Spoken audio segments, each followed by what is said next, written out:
저는 아까 이제 보여드린 뭐 키모 인포메틱스, 바이오 인포메틱스, 뭐 이미지 인포메틱스 이런 거 여러 가지 중에서 저는 이제 계속 바이오 인포메틱스를 해왔고요. 지금 이제 바이오메디컬 빅데이터라는 단어가 사실은 굉장히 프리시전 메디슨과 어울러져서 가장 활발하게 아마 사용되고 실제 우리 환자 다루는 데까지 치료에까지 연결이 된 거는 그래도 지금 유전체 데이터가 가장 중심에 있지 않나 싶습니다. 그래서 저는 이제 유전체 데이터에 대해서 일단 여러분께서 아마 내일도 이제 관련해서 실습도 하실 거고 하실 건데 그 전에 좀 그런 강의들을 서포트하는 입장에서 기본적인 개념들만 조금 다루려고 합니다. 저는 이제 유전체 데이터라는 거에 대한 간단한 소개를 먼저 드릴 거고요. 그다음에 유전체 데이터, 유전체라는 그 물질을 분석하기 위한 그런 여러 가지 테크닉들, 그리고 그 데이터를 분석하는 방법들, 그리고 이제 몇 가지 퓨처 챌린지에 대해서 말씀을 드리겠습니다. 근데 저는 좀 그냥 딴소리를 좀 하자면 저는 사실 머신러닝을 그렇게 많이 쓰지 않거든요. 아마 대부분 유전체 연구를 많이 하시는 분들이 공통적으로 느끼실 것 같은데요. 머신러닝 그렇게 많이 쓰지 않습니다, 저희는. 이제 지노믹 데이터라는 게 이제 머신러닝 하기에 조금 힘들어요. 하려면 아까 정재호 교수님 말씀하셨던 것처럼 다수의 정답을 알고 있는 그런 셋들이 있어야 되는데 얘들은 이제 굉장히 데이터 볼륨이 크고 또 노이즈하고 또 뭐 생산 단가도 비싸고 그래가지고 다수의 그런 데이터가 잘 없습니다. 모델을 세웁니다. 모델은 세우는데 머신러닝은 많이 하지 않는데 물론 머신러닝 하는 분야들도 있습니다만 그래서 이제 저는 주로 머신러닝이라는 초점보다는 지금 데이터 분석에 대한 쪽으로 좀 더 말씀을 드리려고 합니다.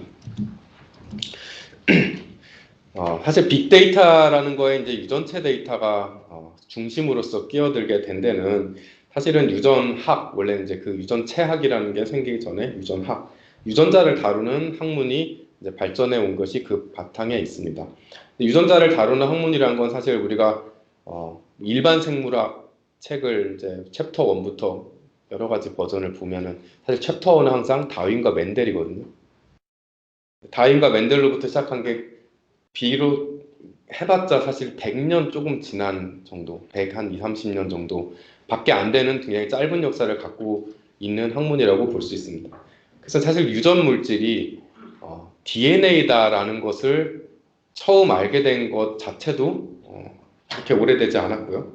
그리고 이제 유전 물질이라는 게 대체 DNA가 어떻게 생겼는지를 안 것도 불과 한 70년도 안 됐습니다. 그 상태에서 지금 여기까지 온 거거든요. 그리고 나서 그런 이제 유전 물질들이 ATGC로 이루어진 유전 물질들이 3개씩 코돈을 이루어서 아미노에시드를 만들고 얘가 단백질을 만들고 얘가 생명 현상의 중심이 된다. 그 코돈을 해석한 것도 불과 60, 70년 전이고요. 근데 이제 이 기술은 사실 굉장히 빨리 발전해 왔기 때문에 DNA라는 게 사실은 우리가 보면은 기다란 그냥 물질이고 기다란 물질이고 그 안에 백본 내에 이제 ATGC가 여러 개 반복된 하나의 어떻게 보면은 그냥 문자열처럼 해석이 되기 굉장히 쉬운 그런 형태의 되게 재밌는 바이오 빅데이터입니다. 사실 얘를 바이올로지에 대한 지식이 별로 없어도 그냥 이거를 ATGC라는 텍스트로 쓴 다음에 컴퓨터 사이언티스트한테 풀으라 그래도 굉장히 문제가 잘 풀리는 그런 문제로 변환이 잘 되거든요. 근데 그러기 위해서는 일단은 그 ATGC의 순서가 뭔지를 알아내는 게 가장 중요했고 이거를 우리가 이제 DNA 염기 서열법, DNA 시퀀싱이라고 합니다. 이 DNA 시퀀싱 기술은 불과 DNA를 이제 시퀀싱 하기 위해서는 우리가 원하는 DNA 리전을 잘라내고 편집하고 보관하고 하는 기술들이 있었어야 되는데 이런 기술들이 한 1970년대쯤에 제한 요소를 이제 발견함으로써 제한 요소를 이용해서 플라스미드 내에다가 우리가 원하는 영역을 보관할 수 있었게 됐고 이런 플라스미드를 또 증폭함으로써 우리가 관심 있어 하는 DNA의 어떤 DNA 특정 DNA의 클론 파퓰레이션을 불려서 우리가 또 사용할 수 있었고, 그 뒤에 이제 77년에 생걸 메소드가 나오면서부터 DNA 염기 서열이 ATGC, ATGC 얘네가 무슨 글자로 이루어져 있는지를 비로소 알게 되었습니다. 여기까지만 해도 이제 빅데이터와는 굉장히 거리가 먼, 사실은 오래 걸리고 돈도 많이 들고, 그리고 나서 얻어지는 건 뭐 몇백 글자의 ATGC 정도. 그러니까 사실은 되게 작은 데이터가 되겠죠.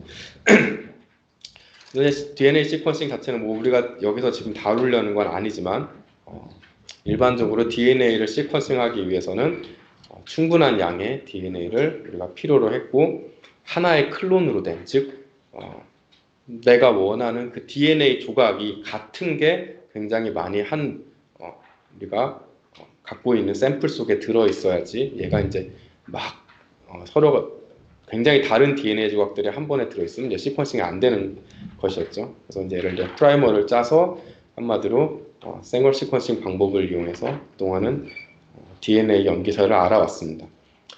물론 이제 생걸 시퀀싱은 지금도 다 많이 쓰이고 있고요. 생걸 시퀀싱은 뭐 아시는 분들은 많이 아시겠지만, 이거는 사실은 이제 DNA 시퀀싱을 시퀀싱 바이 트렁케이션, 즉 DNA가 염기 서열을 복제하는 과정에서 어떤 특정 조금 변형된 염기를 만났을 때 걔가 더 이상 진행하지 못하고 잘려서 중단되는 그 이론을 이용한 것입니다. 그래서 4개의 서로 다른 염기 서열을 각각 조금씩 변형한 다이디옥시 NTP들을 서로 다른 곳에 조금씩 넣어주고, 그 특정한 다이디옥시 NTP가 염기 서열의 복제에 사용될 때 정상적인 염기와 다이디옥시 염기가 확률적으로 둘 다 붙을 수 있는데, 정상적인 게 붙으면 좀 더 이제 쭉 이어지고, 그러다가 이제 다이디옥시가 붙으면은 거기서 중단이 되고요. 그러면 결국은 이 특정한 다이디옥시 NTP가 붙을 수 있는 곳마다 조금씩 중단돼서 나오는 DNA 조각들이 생기게 되고, 그것들이 서로 길이가 다르기 때문에 나중에 일렉트로포레시스를 이용해서 젤로 내리면은 이렇게 서로 다른 길이들이 쫙 소팅이 되고, 이거를 하나씩 읽어나가면서 이렇게 염기 서열을 알아내왔습니다. 물론 이 자체도 굉장히 많은 발전이 있어서 이 방법으로도 지금은 뭐 꽤 저렴하게 길게 읽을 수가 있죠. 그리고 이제 아까 처음에 정재호 교수님께서 언급하셨던 휴먼 지놈 프로젝트가 사실은 별 엄청난 대단한 기술이 아니라 말 그대로 이제 많은 인력과 자본을 이용해서 좀 전에 보여드린 방법으로 인간의 전체 염기 서열을 처음부터 끝까지 다 읽은 프로젝트입니다. 그래서 1990년도에 시작해서 약 13년 동안 3조 원의 돈을 들여서 여러 나라에서 나눠서 막 읽은 거죠. 나눠가지고 읽은 다음에 붙이고 해가지고 2003년에 최종적으로 컴플리트 지놈이 발표가 됩니다.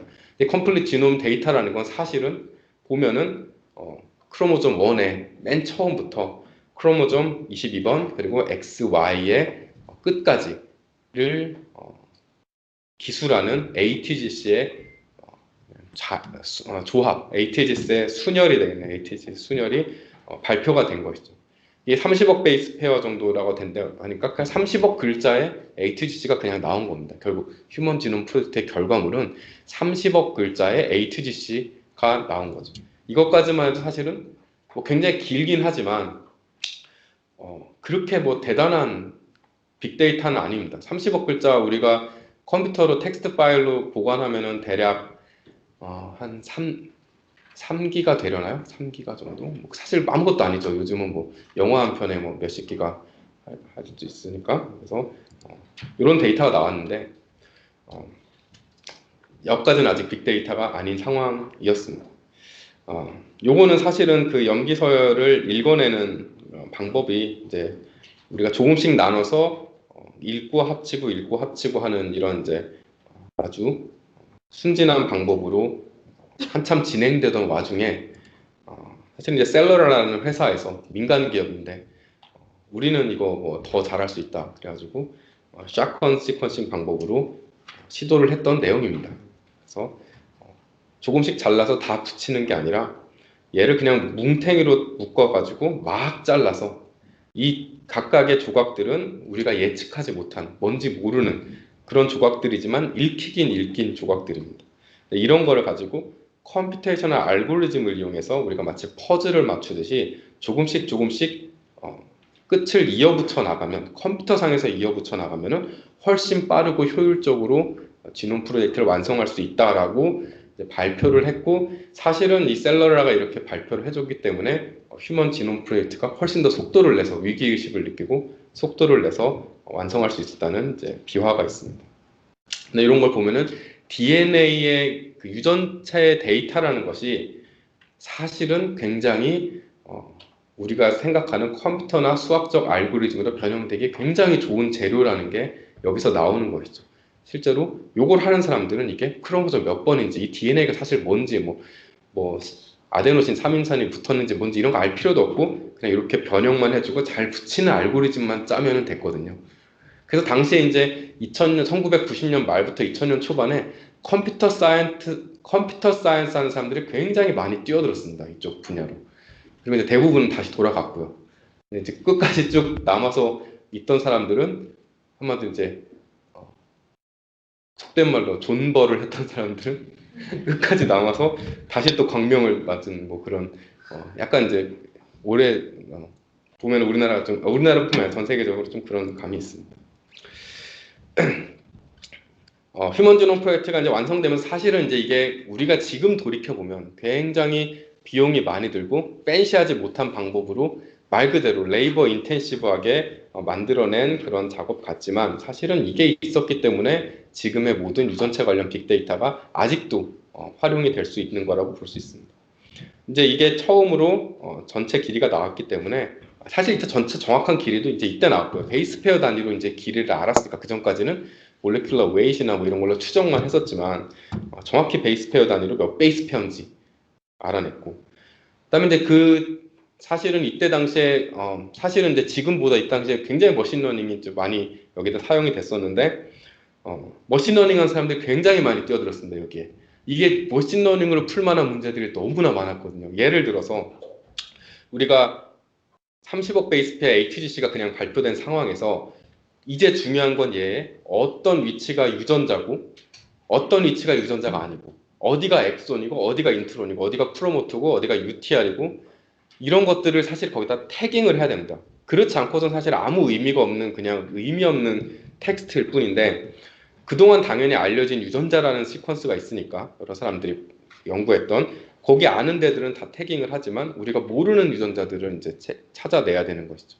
근데 이런 것들을 알 수가 없으니까 어떤 일들을 많이 했냐면 알고 있는 유전자의 시퀀스들을 트레이닝 셋으로 삼고 다른 때까지 어노테이시 안 된 위치들의 텍스트를 보고 거기가 유전자인지 아닌지를 판단하는 머신러닝 진 프레딕션이라고 하는데 이런 것들을 굉장히 많이 사람들이 시도를 했고 또 어떤 위치가 프로모터고 유전자를 조절하는 조절인자가 붙고 안 붙고 하는 것들도 또 어디가 인트론의 시작이 끝이고 하는 것들을 굉장히 많이 사람들이 연구를 했고 뭐 그걸 검증을 해서 밝혀진 진들은 새로 또 이제 진 이름이 나왔고 그래서 이때 진 이름도 굉장히 많이 나왔던 걸로 기억을 합니다.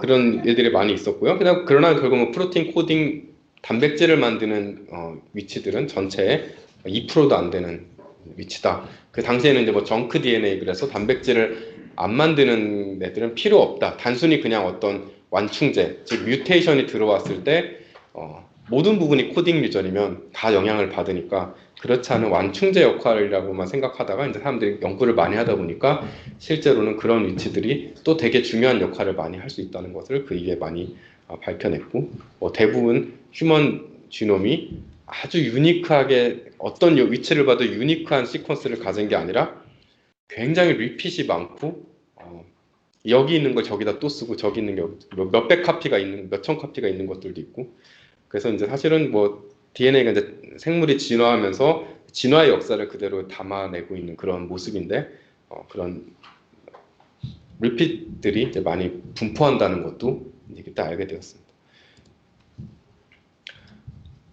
근데 이 뒤에 이제 한마디로 지놈 프로젝트가 완성된 이후의 시대를 우리가 이제 포스트 지놈 시대라고 합니다. 포스트 지놈 시대에 넘어오면서부터 이제 우리가 생각하는 빅데이터 그리고 프레시전 메디슨으로 연결되는 브레이크스루들이 있었다고 보시면 됩니다. 그 중에 단연 지금까지도 가장 중심을 차지하고 있는 건 이제 시퀀싱 기법의 발전입니다. 그래서 제가 요새 느끼는 거는 이제 모든 사이언스들이 굉장히 그 테크놀로지에 디펜던트하다는 생각이 많이 들거든요. 무슨 기술을 우리가 갖고 있냐에 따라서 할 수 있는 게 좀 정해져 있는 그런 느낌인데, 테크놀로지에 굉장히 큰 브레이크스루가 있게 되면은 사이언스도 그에 따라서 굉장히 적용도 넓어지고 파생되는 게 되게 많습니다.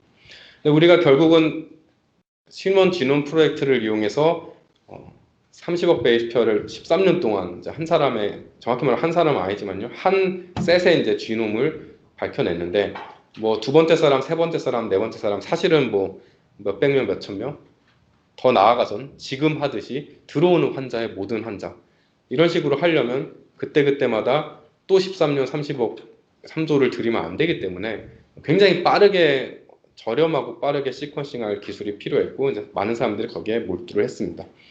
그렇게 해서 우리가 시퀀싱 과정에서 굉장히 그 비용이 많이 들고 어려운 부분이 이렇게 클로닝, 특정 위치를 뽑아내서 그 위치를 불려서 걔만 시퀀싱하고, 또 다른 애 불려서 걔만 시퀀싱하고, 이런 식으로 하다 보면 전체 지놈을 시퀀싱 하려면 또 그만큼 돈이 들기 때문에 일단 아까 마치 샷건 시퀀싱처럼 클로닝을 하면 안 되고 그냥 전체 DNA를 갈아서 시퀀싱을 해야 된다. 앰플리피케이션, 우리가 DNA를, 물론 지금은 싱글 DNA도 시퀀싱을 할 수 있는 시대가 됐지만, 아직까지 부정확하지만 할 수는 있지만, 당시엔 그런 게 없었기 때문에 우리가 이제 불렸어야 돼, 샘플을 불려야 되는데, 여러 다른 DNA 조각들이 한 번에 섞여 있는 상태에서 얘를 불리고 나서도 각각을 다 시퀀싱 할 수 있을 만큼 그런 기술들이 있어야지 그런 방법으로 불려야 됐고, 그렇게 불려진 샘플을 우리가 각각도 독립적으로 시퀀싱을 해내야지 나중에 이걸 컴퓨터로 갖다 붙이든 뭐든 하지, 일단 그 조각들의 DNA 시퀀스는 정확히 알아내야 되니까요. 그래서 이제 이러한 그 리퀘어먼트가 있는 상태에서 기술들이 개발이 됐고, 당시에 이제 솔렉사라는 회사에서 시퀀싱 바이 신터시스라는 기술을 이제 개발하게 되고, 이게 나중에 이제 일루미나로 넘어와서 일루미나가 지금 대규모 공룡 기업으로 성장할 수 있는 밑바탕이 되었습니다. 요런 이제 그 리퀘어먼트를 만족하게 되면 사실은 우리가 생각하는 짧은 시간에 저렴한 돈으로 시퀀싱 할 수 있는 걸 만족하게 되기 때문에, 사실은 꼭 이 기술만이 지금 존재하는 건 아니고 몇 가지의 다른 베리에이션이 존재하고 또 일부는 활발히 또 활용이 되고 있습니다. 그러나 이제 뭐 이걸 처음 보시는 분들을 위해서 간단하게 어떤 데이터가 이래 어떤 방식으로 생성되는지를 설명을 드리자면 이런 식으로 생성이 됩니다. 우리가 DNA를 아까 생얼 시퀀싱 할 때는 조각을 뽑아내서 그 걔만 이제 시퀀싱을 했는데, 우린 그러면 안 되니까요. 그냥 전체 사실 셀 단위에 그냥 사실 티슈 단위에 그냥 DNA를 다 갈아넣고 DNA를 뽑아서, 이 안에는 뭐 이 셀 저 셀에서 온 DNA가 막 섞여 있겠죠. 그 DNA를 그냥 뭐 가릴 것도 없이 그냥 막 잘라냅니다. 막 자르면은 얘가 이제 시퀀싱 조각들이 생기게 되는데, 이 시퀀싱 조각은 우리가 뭐 대충 원하는 길이로 자를 수가 있게 됩니다. 소니케이션을 통해서든 엔자임을 통해서든 잘라내는데, 적당한 길이 정도로 잘라낸 후에 얘를 가지고 플로우셀이라고 부르는 어떤 판 위에다가 얘를 뿌립니다. 그리고 이제 끝에는 유니버셜한 아답터들이 붙어 있어서 얘들이 이렇게 붙게 되는데, 얘들이 사실은 원본 DNA죠. 얘네들 하나들은 티슈에서 나온 원본 DNA들이 이렇게 조각들이 이렇게 여기저기 붙어 있는 상태에서 얘를 이 판 위에서 PCR을 돌리면은 얘가 이제 주변에 어댑터들을 이용해서 얘가 이제 그 PCR을 진행해서 앰플리피케이션이 되고, 그러고 몇 사이클 돌리고 나면은 이렇게 이제 원본 DNA 주변에 얘와 동일한 DNA 시퀀스들이 이렇게 숲을 형성하게 되는데, 이 각각의 숲을 우리가 클러스터라고 부릅니다. 클러스터는 한 원본 DNA 조각에서 얻어진 동일한 시퀀스의 조각이고, 이 조각이 지금 이 판 위에 그림상으로는 4개만 보이고 있지만 실제로는 수천만 개. 왜냐하면 원본 DNA를 그냥 갈아 넣었기 때문에 수천만 개, 수억 개가 지금 포진되어 있는 상태라고 보시면 되겠죠. 이게 결국은 얘만 각각을 동시에 시퀀싱을 할 수 있으면 우리는 이 원본 DNA 전체를 한 번에 시퀀싱한 것과 같은 효과를 얻어낼 수 있게 됩니다.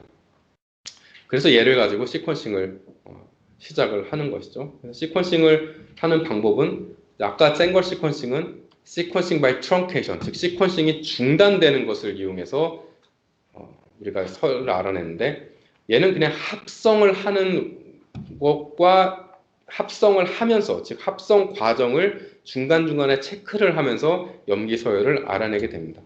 그래서 ATGC를 우리가 서로 다른 색으로 염색을 하고 ATGC에 이제 여기에 조그맣게 이제 사실은 우리가 터미네이터, 리버서블 터미네이터라고 불리는 조각을 달았어요. 걔가 이제 다이가 붙어 있고 그 리버서블 터미네이터가 하는 역할은 뭐냐면 염기가 합성되는 중에서 얘네들이 재료로 벽돌 같은 거죠. 재료로 하나씩 쓰이게 되는데 여기 터미네이터가 붙어 있기 때문에 얘가 딱 붙으면 이 다음 거는 붙지 못하고 지금 이제 그냥 기다리고 있는 상태. 즉 한 번에 하나씩밖에 붙지 못하는 상태가 됩니다. 그래서 서로 다른 4가지의 다이, 뭐 요즘은 2가지 쓰기도 하고요. 4가지의 다이를 쫙 붙이면 여기 있는 거 수천만 개죠. 수천만 개가 합성이 되기 시작하는데 각 클러스터마다 하나씩, 각 클러스터의 한 DNA 조각마다 하나씩 붙겠죠. 그리고 한 클러스터는 DNA 시퀀스가 똑같기 때문에 한 클러스터는 같은 색으로 빛날 겁니다. 이게 수천만 개가 지금 빛이 나고 있는 상태가 되겠죠. 하나씩만 골고루 붙어 있는 상태니까. 얘를 이제 딱 캡처해서 사진을 찍으면 수천만 개의 위치, 고정된 위치의 클러스터가 반짝하고 총천연색으로 한번 쫙 빛나겠죠. ATGC 서로 다른 색으로 쫙 빛나면 그걸 이제 저장을 해놓습니다. 그 다음에 이제 터미네이터를 제거를 하고 워시를 한 다음에 다음 사이클을 돌립니다. 다음 사이클 똑같이 한번 또 붙여요. 그럼 그 다음 위치들이 또 클러스터마다 다 붙겠죠. 그 다음에 다시 또 반짝하고 찍으면 바로 다음부터는 염기가 이렇게 또 수천만 개가 사진으로 찍히고요. 이거를 계속 반복을 합니다. 반복을 해서 쭉 반복을 하면 클러스터는 이제 고정되어 있기 때문에 이 클러스터의 지금 염기가 어떤 순서대로 붙어 갔는지를 추적을 할 수 있기 때문에 결과적으로는 이 사진만에서 100장을 찍으면 모든 클러스터의 염기 서열을 각 클러스터마다 100 베이스 페어씩 읽은 것과 마찬가지가 됩니다. 결국 이 사이클을 몇 번 돌리냐는 뭐를 의미하냐면 한 DNA 조각을 얼마나 길게 읽었느냐. 100 사이클은 100 베이스 페어 연속적으로, 200 사이클은 200 베이스 페어. 그러면은 질문을 하는 게, 그러면 우리가 짧은 조각이 되면은 분석하기 어려우니까 뭐 1000 베이스 페어, 1000 사이클 돌려서 하면 안 되냐? 뭐 이제 그러면 좋겠죠. 근데 보통 그렇게 안 됩니다. 왜냐면은 얘들이 이제 사이클을 돌리면서 우리가 지금 여기는 깨끗하게 한 클러스터가 이렇게 한 색으로 빛나고 있지만 실제로는 합성이 진행되면서 항상 중간에 이제 에러들이 생기고 어떤 애들은 못 붙고 넘어가고 어떤 애들은 뭐 더 붙기도 하고 뭐 그렇기 때문에 결국 이제 클러스터가 이제 점점 희미해지고 얘가 이제 염기를 결정하기가 어렵게 되기 때문에 그게 이제 사이클이 반복되면서 점점 품질이 안 좋아지기 때문에 한 기계에 따라 다르지만 100에서 300 정도 사이클만 돌려서 결국 100에서 300 베이스 페어의 DNA 연속된 조각으로 만들어내고 이게 수천만 개가 있는 겁니다. 그럼 얘가 그 데이터가 우리가 곧바로 텍스트로 변환되는 그런 텍스트 파일에다 써서 주면 우리가 샘플로부터 얻어지는 그 샘플의 DNA 조각이 완성이 돼서 우리 하드 속으로 들어오는 게 됩니다. 뭐 다른 형태의 시퀀싱들도 많이 있습니다. 근데 사실은 여기 오늘 뭐 이런 이번 워크샵에서 뭐 이렇게까지 플랫폼 스페시픽하게 우리가 다루지는 않을 거기 때문에 이런 것들은 이제 추가적으로 한번 시간 되시면은 읽어보시면 되고 사실은 유튜브 가서 이거 시퀀싱 그 기술을 쳐보면요. 정말 회사에서, 왜냐면 회사는 광고를 해야 되기 때문에 정말 하이 퀄리티의 비디오를 만들어줍니다. 머리에 쏙쏙 들어오게. 그래서 일루미나 시퀀싱, 아이언 토런트 시퀀싱, 나노포어 시퀀싱, 유튜브 가서 한 번씩 쳐보세요. 이거 그 한 10분짜리 영상 보는 게 강의 듣는 것보다 100배 낫습니다. 근데 결과적으로는 이렇게 된 거죠. 그 전까지는, 예전에는 우리가 DNA의 염기 서열이라는 데이터는 전체 유전체가 아니라 한 유전자의, 그것도 일부만 몇백 베이스 페어 정도 되는 텍스트였을 뿐이고, 그게 이제 휴먼 지놈 프로젝트를 통해서 30억 베이스 페어 정도의 굉장히 긴 데이터가 나왔는데, 이제는 그것과는 비교도 할 수 없는 볼륨과 컴플렉시티를 가진 데이터가 생산이 되기 시작한 겁니다. 이 볼륨은 우리가 30억, 처음부터 끝까지 다 읽으면 30억 베이스 페어인데, 실제로는 이렇게 생산한 데이터는 30억 베이스 페어보다 훨씬 큽니다. 왜냐하면 우리가 모든 DNA 지놈 위전을 다 다루기 위해서는 정확히 얘를 한 번씩만 읽으면 전부를 커버하게 되는데, 그럴 가능성이 별로 없거든요. 이렇게 랜덤하게 잘라가지고 읽게 되면 당연히 확률상 어떤 부분은 커버가 안 되고 어떤 부분은 커버가 좀 더 많이 되고, 이게 이제 확률 분포에 따라서 있겠죠. 뭐 포화선 분포를 따를 수도 있고요. 그러니까 우리가 이걸 확실히 하기 위해서 이거를 수십 번 이상 겹칠 수 있을 만큼의 양을 생산을 합니다. 그래서 각 위치별로 적어도 수십 번 이상, 요즘은 100번에서 200번 이상 얘가 읽히도록 하기 때문에 실제 데이터의 사이즈는 지놈 사이즈보다 100에서 200배 정도 더 큽니다. 그렇기 때문에 데이터의 사이즈가, 한 사람에서 나온 데이터 사이즈가 100기가바이트를 더 넘어서게 되고요. 이걸 중간 분석 과정까지 하면은 적어도 한 사람당 500기가 정도의 데이터 스토리지가 사용이 되는데, 요새 조금 뭐 괜찮은 연구를 해서 내려면은 수십 명에서 100명은 기본으로 하거든요.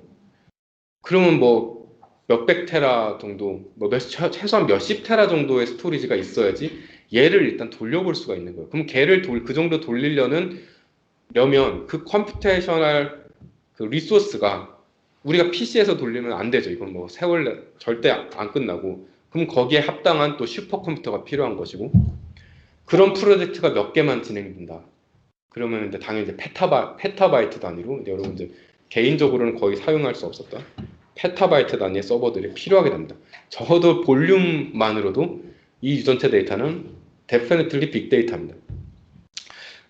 근데 빅데이터라는 정의를 사람들이 뭐 굉장히 여러 가지 하는데, 일단 뭐 라지 볼륨입니다. 사전 뭐 라지 볼륨이고요. 근데 이제 플러스 라지 컴플렉시티죠. 근데 이거 굉장히 컴플렉스한 데이터입니다. 나중에 보시면 알겠지만, 그래서 이런 데이터를 다루는 것이 굉장히 중요해졌고 전문적으로 다루는 사람이 많이 필요하게 됐습니다. 아마 지금도 여기저기서 채용 공고나 이런 거 많이 보실 수 있을 겁니다. 이거 하는 사람들. 그래서 지금 어쨌든 데이터 생산량이 예전과, 이게 전체, 예전에 이제 시퀀싱 센터 한 거대한 방에 사람들이 막 모여서 이제 생걸 시퀀싱을 열심히 했는데, 사실 이거 다 합쳐도 요 기계 하나만 못하죠. 요즘 이제 이런 기계가 이렇게 있으면은 사실은 뭐 지금은 어마어마한 데이터를 생산할 수 있습니다. 예를 들어서 최근에 지노믹스 잉글랜드라는 이제 프로젝트가 있었고, 2013년에 발족이 됐고 10만 명의 사람들을 시퀀싱하기 위한 프로젝트였습니다. 2013년에 거기에는 이제 암 환자들도 들어오고 또 희귀질환 환자들도 들어오고, 그래서 10만 명을 시퀀싱하기로 했고, 얘가 언제 되나 했는데 뉴스 보시면 아셨겠지만 작년 12월에 완료가 됐습니다. 10만 명은. 그러면 아까 한 사람 데이터 대충 다루는데 적어도 뭐 100기가 이상의 데이터 필요한데, 이 사람이 이제 10만 명이 생긴 거죠. 얘를 어떻게 다루고 뭘 여기서 얻어낼 수 있을 것인가. 사실은 시퀀싱 기술보다는 그 뒷단이 더 실력을, 우리가 알아낼 수 있는 실력을 판가름하고 결과물의 퀄리티를 결정하는데 더 크리티컬한 영향을 미치게 된다고 볼 수 있습니다. 좀 전에 보여드렸던 건 이제 DNA고요. DNA는 이제 이렇게 분석을 했고, 지놈 데이터는 이제 RNA도 들어가기 때문에 RNA도 결국 비슷한 흐름을 이제 이어져 왔습니다. 지금까지. 근데 RNA는 사실은 시작은 조금 더 빨랐습니다. 우리가 이제 DNA가 지놈이 진에서 지놈, 즉 하나의 유전자에서 전체 유전체 세트로 넘어가는 과정이 2000년도 중후반에 이루어졌다고 하면 RNA, 즉 발현량, 하나 유전자의 발현량을 보는 데서 전체 유전자의 발현량을 보는 그런 기술은 90년대 후반에 이미 나왔습니다. 우리가 이제 마이크로 어레이라고 불리는 것이고, 여기 계시는 분들 중에 당연히 해본 분들도 많이 계실 겁니다. 아까 정재욱 교수님도 말씀하셨듯이 오래전부터 해왔던 얘기고요. 결국 이제 지놈을 우리가 시퀀스를 알아낸다는 것은 어떤 셀에서의 백본을 우리가 알아내는 그런 과정입니다. 백본을 알아내는, 사람마다 거의 비슷하거든요, 백본은. 근데 이제 사실 더 이것과 이제 생명 현상의 다양성을 주고 질병이 아닌 것을 판가름해 주는 건 사실은 이 뒤에 생명 활동이고, 얘가 이제 얼마나 활발하게 전사가 돼서 얘들이 기능을 하고 있는가라고 되는 것이고, 당연히 DNA에서 이제 mRNA로 막 전사가 됐을 때 우리가 마이크로어레이를 이용해서는 이 전사되는 mRNA의 양을 알아내는 게 중요했고, 이거를 한 번에 전부 다 알아내기 위해서 이제 당시에 이제 이런 방식을 많이 썼습니다. 이렇게 커다랗지 않죠. 조그만 칩이 있고요. 거기에 이제 수많은 이제 웰이 있는데, 여기다가 요 특정 mRNA에 포함되는 시퀀스들을 이용해서 이렇게 프로브를 만듭니다. DNA는 이제 4개의 염기 서열로 이루어져 있기 때문에, 예를 들어서 20베이스 페어짜리 프로브를 만든다라고 하면은 경우의 수가 4의 20승이니까요. 거의 뭐 조 단위가 됩니다. 그렇기 때문에 2만 개 정도의 유전자를 구별하는 건 그렇게 어려운 일이 아니죠. 물론 이제 리핏 시퀀스가 많으니까 그런 걸 잘 피해서 디자인을 하고요. 그래서 이렇게 심어놓고 세포에서 이제 mRNA를 추출한 후에 여기다가 이제 플루오레센트 다이를 붙여가지고 이 웰 위에 뿌리면, 당연히 발현이 많이 된 mRNA는 많이 붙기 때문에 그 웰이 더 밝게 빛날 것이고, 안 그러면 더 어둡게 표현될 것이고, 이 전체 칩을 사진으로 찍어서 요 인텐시티를 수치화한 다음에 쫙 기술을 하면 결국은 유전자 1은 발현량이 얼마, 유전자 2는 발현량이 얼마 하는 전체 유전자에 대한 발현량 세트가 완성이 되는 것이고요. 그래서 당시에 이제 이게 2000년 초반쯤에 굉장히 많이 왔다. 제가 아까 이제 머신러닝 한 사람들이 굉장히 많이 뛰어들었다고 했는데, 이런 데이터가 이제 많이 돌아다니기 시작했습니다. 마이크로레이가 물론 처음에는 굉장히 비쌌지만 나중에는 점점 싸지고, 지금은 뭐 비교할 수도 없이 싼데요. 몇십 명, 몇백 명 정도의 환자를 구해서 그 사람들은 이제 뭐에서 암이다 그러면 이제 발현량을 쫙 우리가 분석을 하고 나면 그래서 뭐 각각의 이제 행은 유전자가 되고 각각의 열은 환자가 되는 거죠. 그러면은 클러스터링 방법을 이용하는 것이죠. 클러스터링 방법을 이용하면 어떠한 유전자들이 또는 어떠한 환자들이 이 발현량이란 데이터 내에서 서로 묶이는가, 클러스터링 방법을 많이 썼습니다. 그리고 나서 클러스터링 해놓고 보면 이렇게 유전자들이 묶이는데, 이런 특정 유전자들에 의해서 환자들이 묶이는 거죠. 이 환자들은 이 유전자들이 발현이 떨어져 있고, 이 그룹의 환자들은 이 유전자들의 발현량이 증가했고, 그럼 이 유전자는 대체 무엇이냐라고 유전자의 펑션을 보면서 여기다 어노테이션 할 수 있는 거죠. 이거는 어떤 부분이 기능이 활성화되어 있는 암이다, 아니다, 이런 것들을 나누는 이제 클래시피케이션을, 클러스터링을 한 후에 이러한 이제 우리가 피처를 잡아내고 이 피처를 이용해서 클래시파이어를 만들면, 사실은 새로운 환자가 들어왔을 때 이 기준에 따라서 우리가 나눠놓은 이런 특정한 서브 타입들에다 어사인할 수 있는 클래시피케이션이 가능한 것이죠. 사실 이것도 놓고 보면은 그냥 매트릭스 파일이거든요. 이걸 이제 옛날에는 엑셀로도 많이 읽었습니다. 엑셀로 읽으면은 이게 유전자가 많아서 안 읽힐 것 같은데, 제 기억에는 어쨌든 읽혀요. 엑셀로 좀 올라옵니다. 메모리가 좀 부족하면은 좀 잘리긴 하는데, 어쨌든 엑셀로는 읽히기 때문에 제가 빅데이터라고 하기에는 조금 작긴 해요. 근데 굉장히 컴플렉스한 데이터긴 하죠.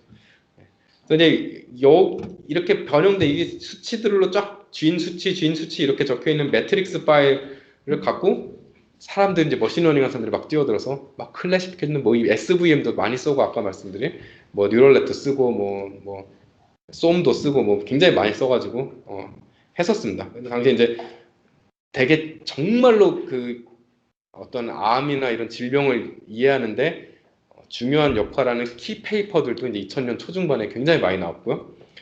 그 다음에 이제 저를 포함한 평범한 사람들이 이제 그저 그런 연구들을 굉장히 많이 했습니다, 당시에. 그래서 이제 좀 보면은 결과가 해석이 잘 안 되고 그런 것들이 아까 이제 앞에 말씀하셨지만 도메인을 잘 모르면은 기술만 적용했을 때 그저 그런 결과들도 많이 나오게 됩니다. 근데 이제 이게 사실은 아까 보여드린 NGS 시퀀싱 기술을 이용해서 이제 RNA의 익스프레션을 매저하는 방법도 이제 많이 넘어온 상태입니다. 이것도 결국 뭐냐면 DNA 시퀀스를 읽는 거랑 결국 똑같은데 RNA는 그 자체로 읽기가 어려우니까 그냥 mRNA를 cDNA로 만들어서 얘를 아까 DNA 시퀀싱 하듯이 그냥 읽는 겁니다. 그냥 읽고 나면 얘도 마찬가지로 수천만 개, 수억 개의 조각들이 우리가 얻을 수 있을 텐데 그 조각들을 시퀀스를 잘 들여다보면 얘가 어떤 유전자에 발현된 mRNA인지를 쉽게 알 수가 있죠. 그러면 결국 그러한 mRNA의 조각들이 개수가 많으면 많이 발현하고 있는 RNA이고 개수가 적으면 적게 발현하고 있는 RNA이다. 즉 이전에는 아날로그 데이터였습니다. 우리가 사진을 찍어서 인텐시티라는 거를 값을 숫자로 변환하는 그런 과정이었는데 얘가 이제 디지털한 데이터로 바뀌고 카운트 데이터로 바뀐 것입니다. 이렇게 카운트 데이터로 바뀌면서 좋아진 점은 예를 들어서 발현량이 굉장히 적었던 유전자는 이 상태에서 얘가 발현을 하는지 안 하는지 인텐시티로는 거의 구별이 안 되는데 카운트로 보면 없는 것과 적긴 하지만 존재하는 것은 확실히 구별이 되거든요. 그런 장점들을 가지고 있고요. 또 이전에는 우리가 딱 디자인한 그 위치, 프로브에 해당하는 유전자의 발현량만 볼 수 있었는데 지금은 이게 시퀀스로 나오니까 우리가 알지 못했던 노블한 트랜스크립트도 발견할 수가 있게 됩니다. 이전에 없었던, 그 다음 특히 아이소폼 같은 것들, 엑손이 다른 배열로 배치가 되어 있는 그런 것들도 우리가 어떤 특정 질병에서 존재한다는 것을 알 수 있게 되고, 그래서 지금은 가격 차이가 아직 많이 나긴 하지만 마이크로레이 데이터보다는 점점 RNA를 시퀀싱하는 RNA-seq 데이터로 넘어가는 중입니다. 물론 이것이 의미하는 것은 기존의 마이크로레이와 굉장히 유사하기 때문에 연구 자체는 얘를 대체를 하고도 사실은 비슷한 연구들을 많이 합니다. 근데 이제 아까 말씀드린 대로 못 보던 것들을 더 볼 수가 있다는 그런 장점들이 존재합니다.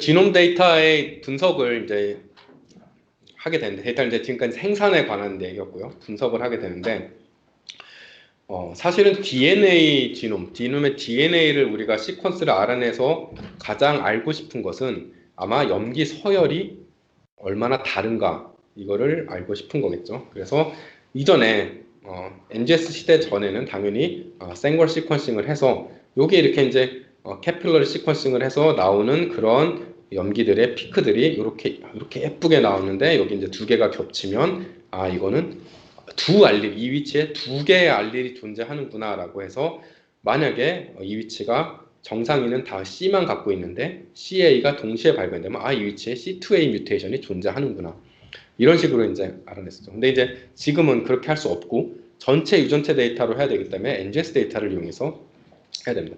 물론 그 중간 과정이 그 마이크로 어레이를 이용하는 건데요. 우리가 이제 스닙 어레이라고 불리는 기술들이 사실 지금도 많이 사용이 되고 있습니다. 그래서 이거는 이제 특정 위치에 우리가 알고 있는 알릴, 이게 A냐 C냐가 중요하더라, 관심이 있다, 이런 위치들을 몇십만 개를 모읍니다. 몇십만 개를 모아서 결국 이 알릴 스페시픽한 프로브를 디자인해가지고 특정 알릴일 때 더 잘 붙고 특정 알릴일 땐 더 안 붙고 이렇게 디자인을 서로 나눠서 프로브를 만들어 놓으면 우리가 어떤 사람이 들어와서 얘를 가지고 아까 마이크로레이 방법을 썼을 때 이 사람의 알릴에 따라서 특정 위치가 더 빛나고 특정 위치가 덜 빛나고 요거를 보고 알릴을 파악하는 것이죠. 그래서 지금은 약 80만 개에서 100만 개 정도의 스닙 위치들은 이러한 마이크로레이 스닙 어레이를 이용해서 굉장히 저렴한 가격으로 한 10만 원대 초반 정도면은 알아낼 수가 있습니다. 뭐 기술들은 여러 가지가 있고요. 이거를 조금 더 활용하면은 이제 카피 넘버까지 알 수 있습니다. 예를 들어서 특정 알릴을 둘 다 존재할 때와 한쪽만 존재할 때 그때마다 이제 그 디자인된 프로브에 붙는 양이 다르기 때문에 인텐시티가 다르고요. 또 예를 들어서 한쪽 알릴은 앰플리파이 돼 있고 한쪽 알릴은 그대로 있고 뭐 이런 그 인텐시티 강도를 이용해서 우리가 어떤 알릴들이 증폭돼 있거나 또는 딜리션 돼 있는지까지도 예측을 할 수 있어서 카피 넘버도 알아낼 수가 있게 됩니다. 그래서 이제 이런 관심 있는 위치들만 보고 싶을 때는 이것도 굉장히 훌륭한 선택이라고 볼 수 있습니다. 카피 넘버 베리에이션 사실은 이제 이런 식으로 알아내기도 했지만 사실 전통적으로는 우리가 컴패러티브 지놈 하이브리다이제이션을 이용해서 알아냈었죠. 그래서 우리가 알고 싶은 우리가 환자의 DNA를 염색을 한 후에 레퍼런스 컨트롤을 다른 색으로 염색을 해서 얘를 이제 컴패러티브 서로 이제 경쟁을 시켜가지고 붙이면 이쪽이 우세한 환자 쪽이 우세한 DNA 영역과 환자 쪽이 열세인 DNA 영역들이 이렇게 표시가 되면 이 위치에 카피 넘버의 증가가 있다 또는 없다 그 튜머에서 그걸 이제 알아내었었고 이거는 사실은 이제 굉장히 레졸루션이 낮기 때문에 떨어지기 때문에 얘를 비슷한 방법으로 어레이에다가 환자의 DNA 조각들과 레퍼런스 DNA 조각들을 경쟁을 각각 웰에서 프로브를 동일한 프로브에 대해서 경쟁을 시키면 이 프로브는 특정 유전자를 이미 나타내고 있기 때문에 그 스팟들만 보고 어떤 유전자 영역에 카피 넘버가 존재하는지를 알 수 있게 됐습니다. 그리고 이제 뭐 피쉬 같은 걸 이용해서 그러니까 피쉬를 이용해서 예를 들어서 특정 유전자 영역들이 예를 들어서 우리가 그 유전자 영역들의 스페시픽한 프로브들을 쫙 디자인을 한 후에 만약에 어떤 환자의 DNA를 집어넣는데 당연히 그 크로모점에 대해서 디자인된 프로브들이 그 크로모점에 가서 붙어야죠. 그래서 정상적인 이런 모습을 보여야 되는데 어떤 환자들은 한 크로모점에 다른 프로브들이 여기 와서 붙어가지고 서로 다른 색깔로 이렇게 빛나면 예를 들어서 이거는 우리가 퓨전이 된 것이다. 트랜스로케이션이 된 것이다. 이런 스트럭처럴 베리에이션까지도 그전까지 알아내왔습니다. 물론 그러니까 당연히 방법들은 다 있었죠. 방법들은 다 있었는데 이제 하이 스루풋으로 넘어오면서 제가 아까 보여드린 그 방법들로부터 생산된 데이터로 이런 분석을 진행을 이제 하게 되었습니다.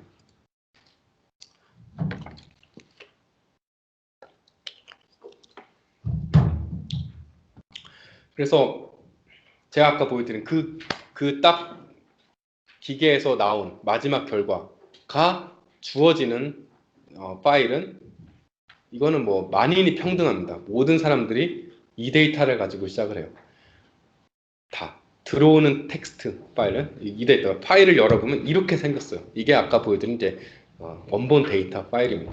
어떤 사람들은 이 파일로 출발을 해서 네이처를 쓰기도 하고 어떤 사람들은 이 파일을 이용해서 좀 하다 말기도 합니다. 만인이 평등해요. 지금은 데이터가. 심지어 이 데이터를 물론 당연히 부익부 빈익빈이 있죠. 굉장히 좋은 데이터, 희귀한 환자나 이걸로 시작한 사람들은 좀 덜 노력해도 뭔가 만들어낼 수는 있겠죠. 그렇지만 사실은 아까 뭐 잠깐 언급이 됐었지만 TCGA나 뭐 이런 대규모 프로젝트의 이 데이터들이 이미 공개가 돼 있거든요. 10,000명 넘는 캔서 환자들 이 데이터를 받을 수가 있어요. 사실은. 그러니까 모든 사람이 사실은 다 할 수 있는 거거든요. 어떤 사람들은 뭔가 큰 발견을 하고 한단 말이죠. 그 시작점이었던 이 FastQ라는 파일입니다. 뒤에 이제 제가 오늘 뭐 아시는 분은 이미 다 아시고 계시겠지만 실습도 하시고 하려면 제가 이제 맞춰드려야 되기 때문에 결국은 FastQ 파일이라는 거 열어보면 사실 열리지도 않아요. 이게 왜냐면 크기 때문에 아까 제가 말씀드렸죠. 이 조각이 수억 개가 있다고. 그러면 이 파일이 지금 적어도 몇 기가에서 몇십 기가 정도 되는 텍스트 파일인데 얘를 그냥 열리지도 않습니다. 그냥 파일에서. 그냥 윈도우에서는. 근데 어떻게든 열어보면은 이렇게 이제 DNA 조각, 우리 DNA 데이터니까 DNA 조각들이 이렇게 쭉 보이고요, 먼저. 그 다음에 이게 지금 요거 그 골뱅이 하나가 지금 하나의 DNA 조각이고요. 그 다음에 여기 좀 DNA는 아닌 것 같은 이런 문자열들이 또 보여요. 그러니까 결국 이 두 줄인데 중간에 플러스 빼고요. ID 빼고 두 줄인데 DNA 조각과 이상한 문자열이 있는데 이게 지금 폰트 때문에 그렇지만 사실은 이게 두 개가 길이가 같습니다. 그 말은 뭐냐면 이 DNA 염기 서열에 하나마다 요거 하나씩이 매칭이 되고 있는데 요거는 뭐냐면 퀄리티입니다. 퀄리티는 아까 제가 잠깐 언급드렸다시피 기계에서 읽을 때 방금 읽은 염기가 얼마나 확실하게 읽었느냐, 에러가 꼈느냐 안 꼈느냐를 표시를 해줍니다. 왜냐면 이건 굉장히 중요한 일이거든요. 그래서 요게 이제 특정한 수식을 거치고 나면은 이게 확률로 변환이 됩니다.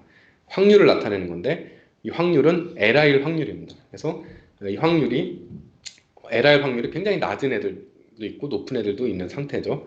그래서 근데 이 조각은 지금 뭐냐면은 랜덤한 조각이에요. 어디서 읽었는지, 어느 셀에서 왔는지조차 모르고 그냥 어떤 티슈를 갈아서 돌리고 났더니 이런 조각이 어디에선가 존재했었다는 그런 하나의 관찰 정보입니다. 이게 지금 수억 개가 있는 거예요. 모든 시작은 다 여기서 출발을 해요. 이걸 통해서 우리가 뭘 알아낼 수 있는지를 제가 지금부터 조금씩 맛배기로 말씀드리려고 합니다. 그런데 일단 이걸로 시작해서 바로 이걸 눈으로 들여다보고 뭔가를 찾을 수 있는 사람은 전 세계에 아무도 없어요. 가장 큰 문제는 뭐냐면 이 조각은 어디서 왔는지를 모르니까 우리가 대체 어느 유전자를 나타내는지도 모르는 상태죠. 그래서 거의 99% 이상 다음 과정을 한 번 더 거칩니다. 이 다음 과정이라는 건 이 하나하나의 DNA 조각을 전체 유전체의 어느 위치로 봐야 되는가, 어느 위치에서 온 걸로 봐야 되는가라는 추정을 한 번씩 거치는데 이걸 우리가 매핑 또는 얼라인먼트라고 합니다. 그래서 DNA는 제가 아까 말씀드렸듯이 휴먼 지놈 프로젝트가 지금까지도 유산이 남아서 필수적으로 쓰이고 있다는 게 바로 여기 있습니다. 휴먼 지놈 프로젝트에서 나온 레퍼런스, 스탠다드한 사람의 휴먼 지놈 시퀀스 30억 베이스 페어를 쫙 펼쳐놓고요. 이 각각의 유전자 시퀀스 하나를 그 30억 베이스 페어에다 붙여봅니다. 붙여봐서 제일 그럴듯하게 들어맞는 곳에 찾으면 얘는 거기서 왔겠구나 라고 우리가 표시를 하는 것이죠.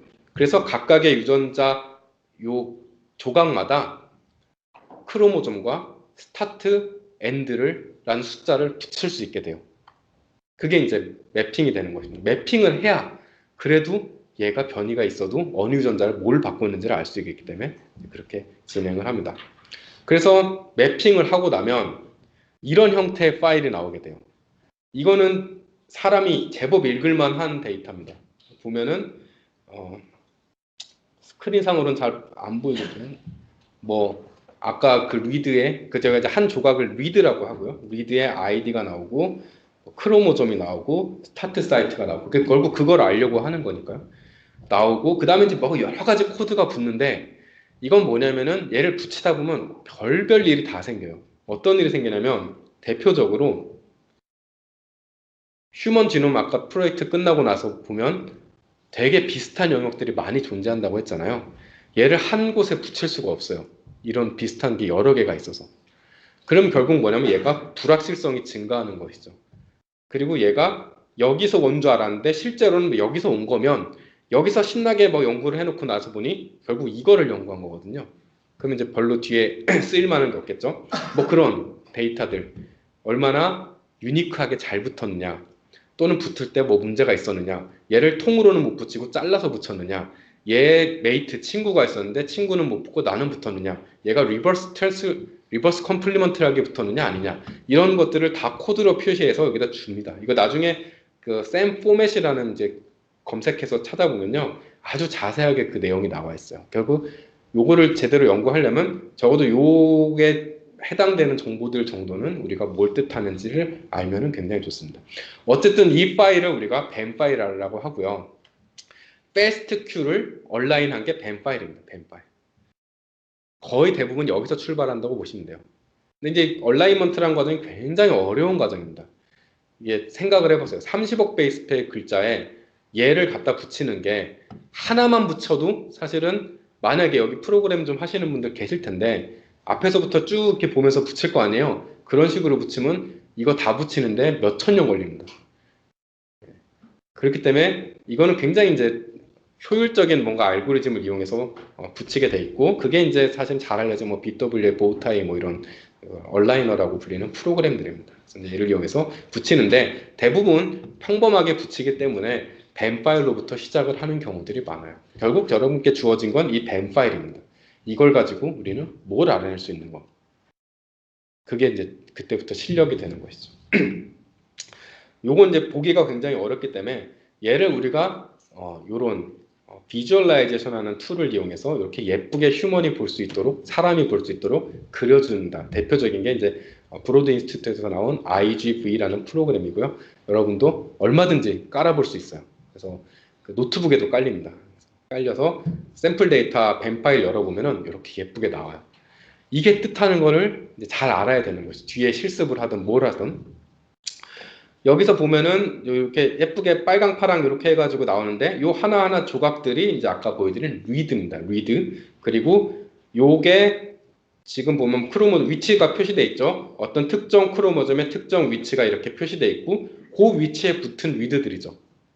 그래서 제가 아까 말씀드렸듯이 한 위치를 정확히 한 리드가 읽게 지나가면 데이터 사이즈가 훨씬 작을 텐데 실제로 보면 한 위치를 10개 이상의 많은 리드들이 여러 개를 커버해서 이렇게 보여주고 있는 것이죠.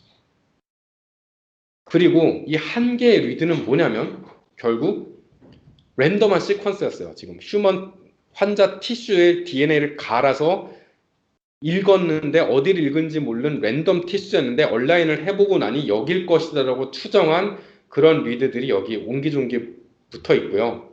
근데 이 리드는 정확히 그 환자의 같은 셀의 같은 DNA를 읽은 게 아니라 환자 티슈 내에 어떤 셀인지도 모르고 그리고 그 셀 내에서 어떤 해플로이드를 읽은지도 몰라요. 살면 이제 디플로이드 2배체이기 때문에 그것도 50%의 확률로 얘를 읽을 수도 있고 얘를 읽을 수도 있는 것이죠.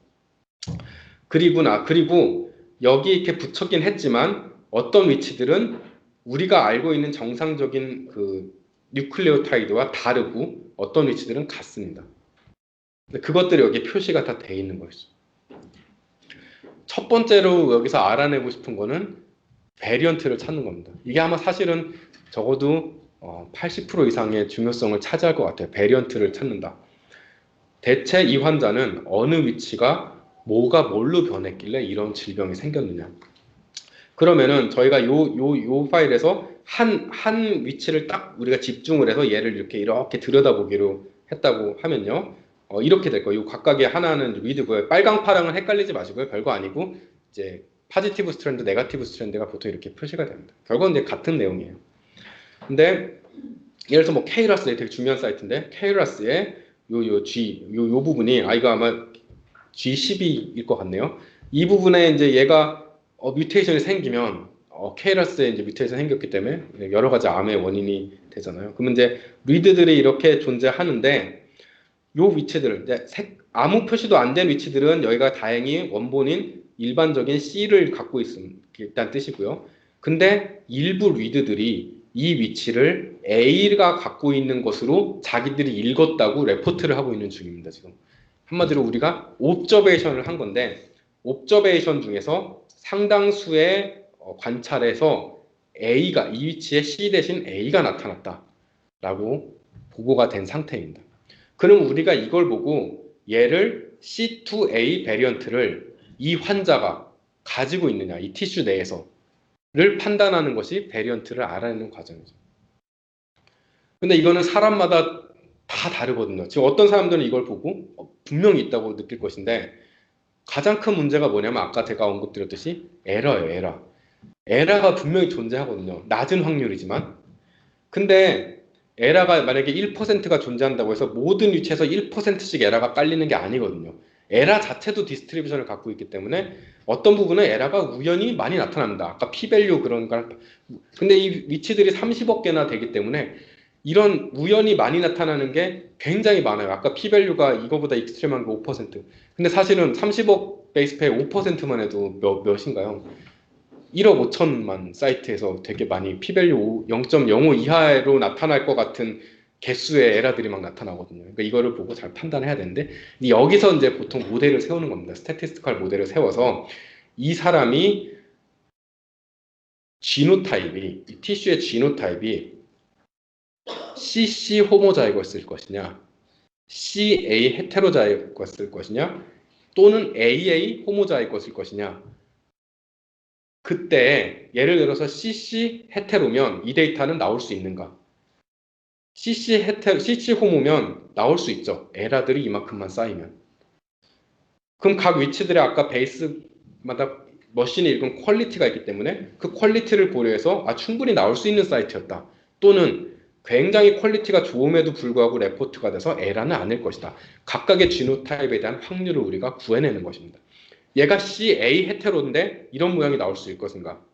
나올 수 있죠. CA 헤테로면 확률적으로 50%의 지놈 사이트, 50%의 세포, 정확히 말하면 50%의 해플로이드에서는 C가 레포트가 C를 읽어야 되고 50%의 해플로이드에서는 A를 읽어야 돼서 아마도 전체 읽은 리드의 수의 절반 정도가 A를 보여야 될 것이에요. 근데 반드시 절반이라고 볼 수 없는 게 이거는 우리가 그냥 흔히 생각하는 베르누이 프로세스거든요. 그래서 그냥 바이노미얼 디스트리뷰션이라고 생각을 해도요. 50%가 아니라 뭐 40%도 나올 수 있어요. 그런데 이건 또 n수에도 관계가 있죠. 얘가 만약에 1000번을 읽었는데 40%가 나왔다. 이건 바이노미얼로 치면 굉장히 낮은 확률이거든요. 근데 뭐 10번인데 4번 나온 건 있을 수 있는 확률이고요. 어쨌든 이 알릴 사이의 불균형을 우리가 카운트했을 때 헤테로인지 아닌지를 알아낼 수가 있게 됩니다. 또는 호모일 수도 있는 것이죠. 그래서 결국은 이 데이터를 보고 우리가 지노타입의 프로바빌리티를 계산해서 이 사람의 가장 그럴듯한 지노타입을 리포트하는 게 베리언트 콜링입니다. 이거는 사실은 제대로 하려면 굉장히 고려할 게 너무나 많은데 그 뒤에서 잠깐만 더 얘기를 하고요. 근데 일반적으로는 그렇게 되는 것이고 사실은 이 베리언트 콜링을 해주는 툴이 적어도 40개 이상이 지금 존재해요. 다 받아 쓸 수 있는. 그 중에서도 그냥 일반적으로 우리가 잘 모를 때 쓰는 베스트 프랙티스라고 하는 그런 파이프라인을 따라가면 패스트 큐로부터 출발해서 우리가 그럴듯한 스닙의 베리언트의 리스트를 얻어내는 것까지 그다지 큰 무리 없이 진행을 할 수가 있게 됩니다. 여기 이제 파이프라인을 보시면 패스트 큐로부터 맵 투 레퍼런스 아까 제가 보여드린 맵 투 레퍼런스라고 하는 뱀 파일이 나오죠. 물론 이제 이 과정에도 굉장히 여러 이슈들이 있기 때문에 뭐 조금씩 보정을 합니다. 이런 것도 다 사실 파이프라인에 들어있고요. 심지어 이거는 좀 몰라도 큰 상관없어요.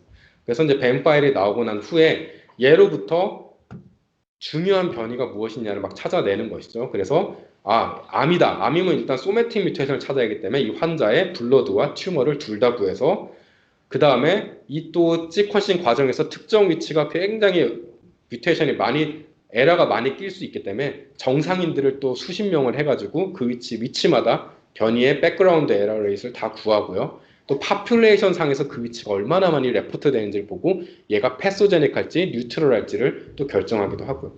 그래서 이제 콜링을 하고 그렇게 나오면 베리언트의 리스트가 쭉 나오죠.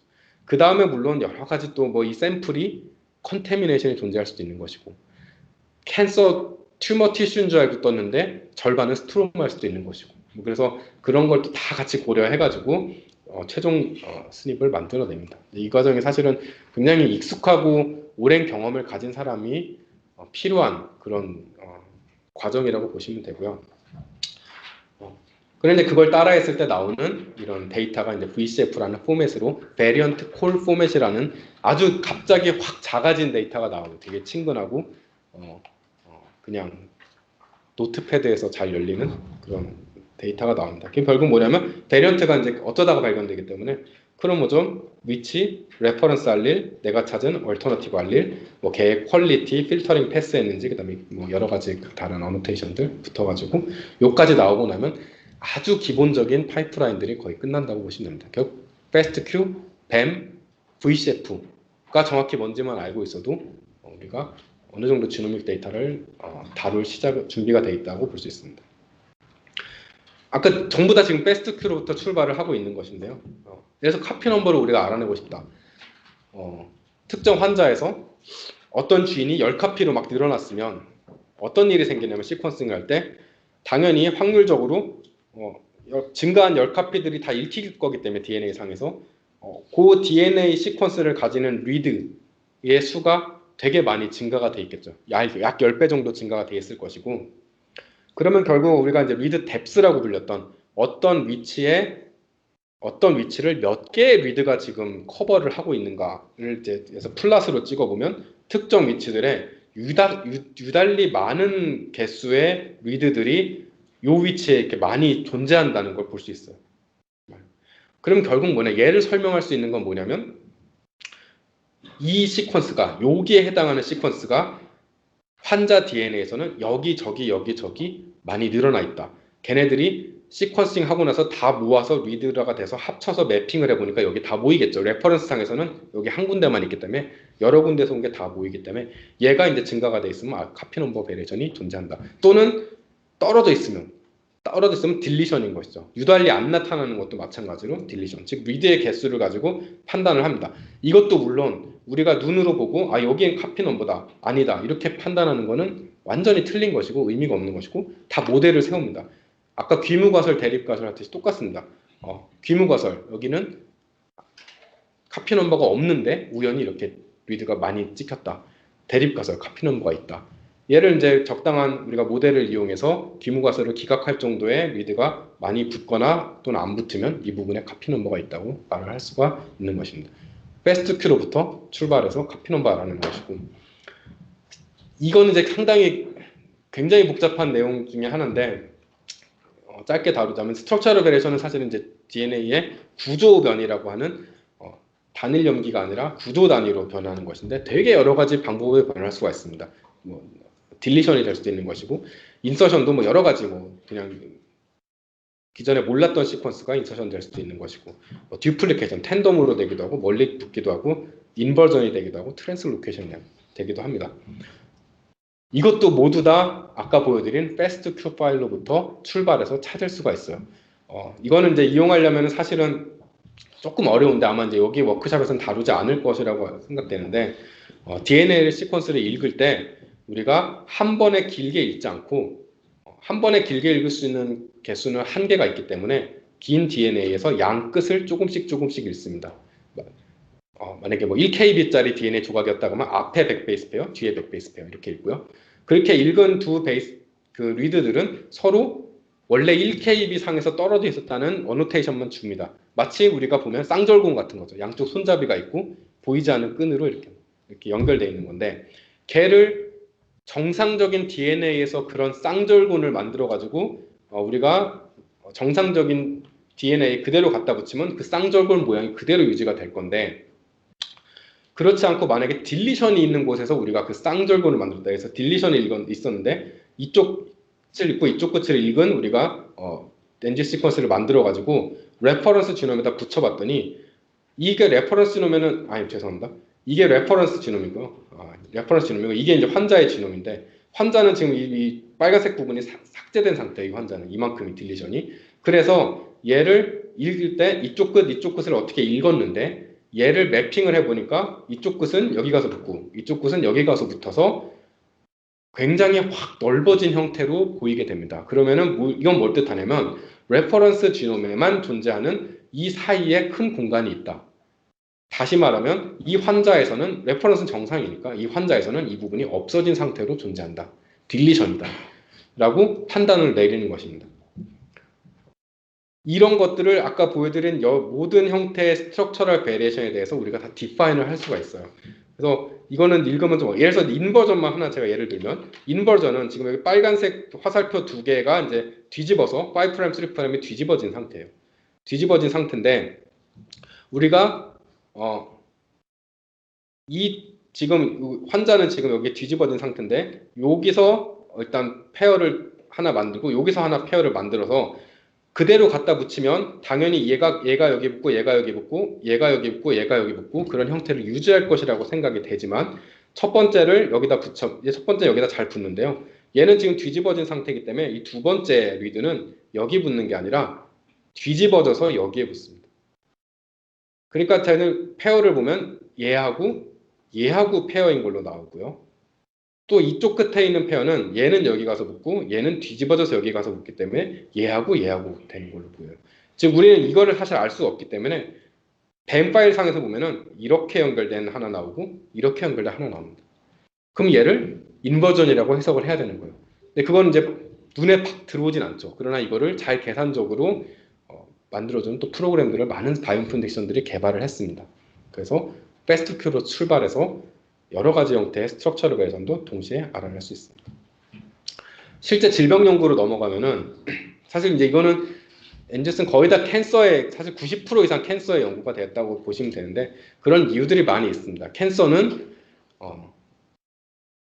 가장 빨리 시급히 풀어야 될 문제이기도 하고요. 사실 캔서만큼 이 엔젤스 데이터로 연구하기에 좋은 질병이 없다고 보시면 됩니다.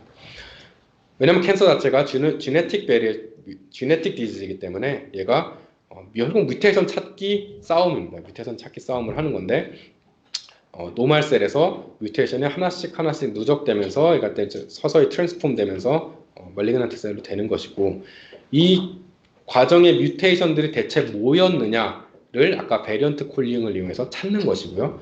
그 찾은 베리언트들이 어떤 셀룰라 컴포넌트에 어떤 역할을 하는 것인가를 한 환자가 아니라 수백 명, 수천 명의 환자를 다 시퀀싱 함으로써 그 환자들에게서 프리퀀트하게 나오는 뮤테이션들, 프리퀀트하게 포함되어 있는 지인들을 모아서 걔네들을 하나의 셀룰라 펑션까지 디파인을 하게 됩니다. 여기 보이는 것들이 이제 우리가 홀마크라고 불리는 캔서의 홀마크라고 불리는 그런 펑션들이죠. 그래서 얘네들의 뮤테이션이 얼마나 나왔는가를 사실 지금까지 많이 찾았고요. 거의 완성되어 있는 상태 같습니다. 그래서 실제로 이제 우리가 연구를 하면 이것도 저희가 썼던 페이퍼 중에 하나인데 뭐 환자 코호트를 이제 일단 모집을 합니다. 뭐 예산과 스터디 기간에 따라서 수십 명, 수백 명. 근데 뭐 어느 정도 코호트 지놈 분석을 했다고 하려면 그래도 한 150명, 200명은 돼야지 이 정도 그림이 나오고요. 그림이 좀 환자 수가 적으면 그림이 굉장히 볼품없이 되면서 사실은 발견도 좀 하기 힘든. 그래서 좀 처음에 시작하기가 좀 어렵습니다. 그래서 결국 보면은 우리가 한 환자마다 그런 변이들을 다 발견을 하는 것이죠. SMB, 그 다음에 뭐 인델, 아까 보여드린 스트럭처럴 베리에이션, 카피넘버 베리에이션, 아까 패스트 큐브부터 다 각각을 알아낸 후에 그거를 다시 뭐 한 200~300명에 대해서 전부 다 똑같이 분석을 하고요. 그러고 나서 보면 유달리 모든 환자들에서 반복적으로 나타나는 유전 변이들이 관찰이 되게 됩니다. 여기서 보면 이제 TP53이죠. TP53. 그리고 이 발견된 변이들이 어떤 형태를 띠고 있느냐. 그래서 유독 미스센스와 얘는 유독 논센스가 많다. 그러면 로스 오브 펑션이랑 연관되어 있을 것이다. 그래서 똑같은 엔젤스 파일로부터 당연히 TP53의 로스 오브 펑션이 굉장히 이 암과 연관이 되어 있다. 놀랍진 않은 사실이지만 알아낼 수가 있게 되고 예를 들어 뭐 CDKN2A다 라고 하면은 얘가 유독 딜리션이 많이 보인다. 뭐 CCND는 유독 앰플리피케이션이 많이 보인다. 이런 것들을 이용해서 자주 발견되는 지인뿐만 아니라 개의 펑션, 로스냐, 게인이냐. 그리고 결과적으로 이 암 자체가 어떤 패스웨이에 큰 영향을 받았느냐 알아낼 수 있고 여기서부터 또 타겟을 찾아서 신약을 만들기도 합니다. 그리고 얘를 또 마찬가지로 여러 이 패턴에 의해서 클러스터링을 해가지고 암의 서브 타이핑을 새로 정의할 수도 있고요. 또는 이제 이런 연구들을 많이 하죠. 뮤테이션을 개수, 암마다 생성 필요한 뮤테이션 개수가 이제 서로 다른데 여기 보시면 렁 캔서 같은 경우나 뭐 헤드앤넥 캔서나 이런 캔서들은 뮤테이션이 개수가 이제 메가베이스당 발견된 뮤테이션의 개수인데 굉장히 많은 편이고 많게는 수십 가지.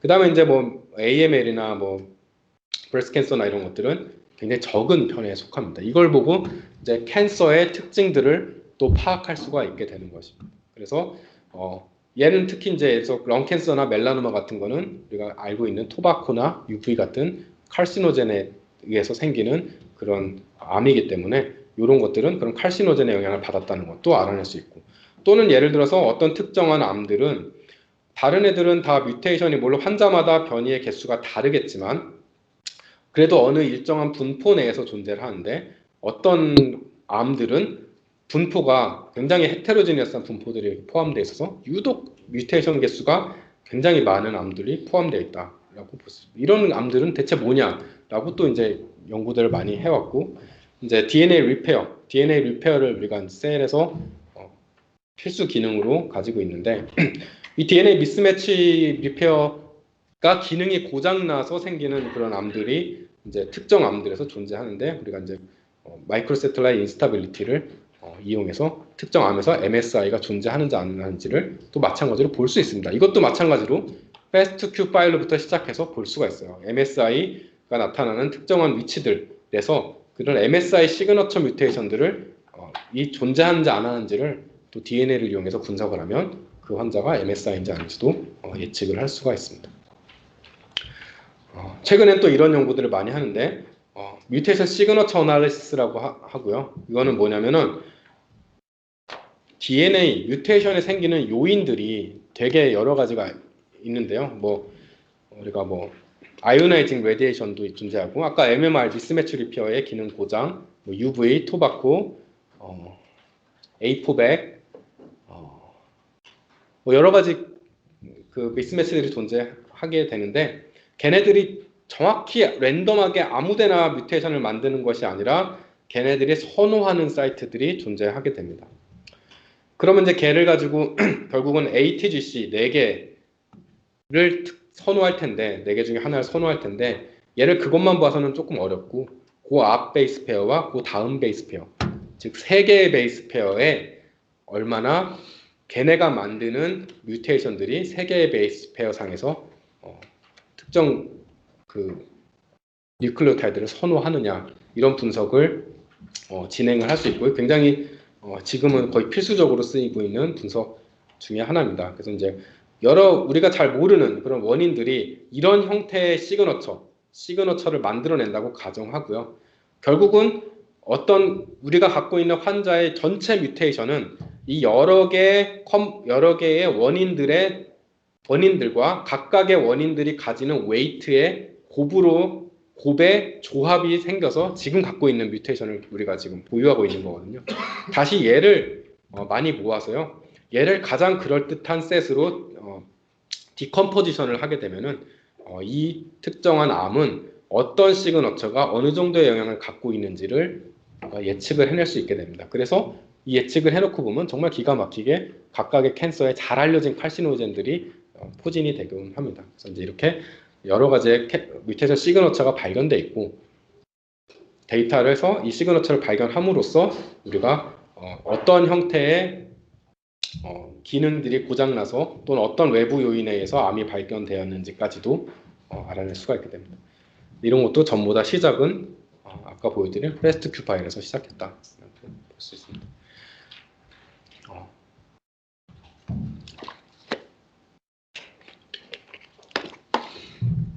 최근에 이제 조금 넘어온 틀렸는데 결국 지금까지 리서치를 한 것이고 이걸 이제 임상에 적용을 해야 되는 문제들이 맞닥뜨려졌는데요.